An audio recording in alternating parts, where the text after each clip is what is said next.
तो इजराइल के प्रधानमंत्री नेतन्याहू ने हाल ही में ट्वीट किया है और इसके जरिए स्पष्ट कर दिया है कि उनका देश किसी भी परिस्थितियों में अपने राष्ट्रीय हितों की रक्षा करने के लिए पूरी तरीके से तैयार है।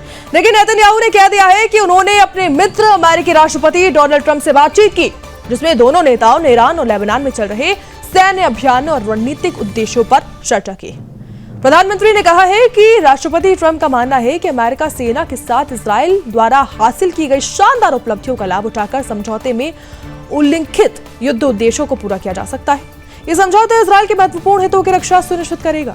नेतन्याहू ने यह भी कहा है इजराइल, ईरान और लेबनान दोनों जगह हमले जारी रखा हुआ है। उनका लक्ष्य ईरान के मिसाइल और परमाणु कार्यक्रम को पूरी तरह से कुचलना है, हिजबुल्लाह पर लगातार सैन्य कार्रवाई करना है। उन्होंने ये भी कह दिया है कि कुछ ही दिन पहले इजराइल ने 2 और परमाणु वैज्ञानिकों को निशाना बनाया। प्रधानमंत्री ने ऐसे में साफ कहा है कि इजराइल का हाथ अभी भी फैला हुआ है और किसी भी स्थिति में अपने राष्ट्र हितों की रक्षा की जाएगी, उन्हें ही प्राथमिकता दी जाएगी। उनका बयान क्षेत्र और वैश्विक समुदाय के लिए एक स्पष्ट संदेश भी।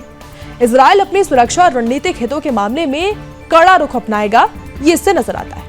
नेतन्याहू का यह बयान ईरान के खिलाफ इजराइल की सैन्य नीतियों को स्पष्ट करता है और साथ ही अमेरिकी समर्थन के महत्व को भी दिखाता है।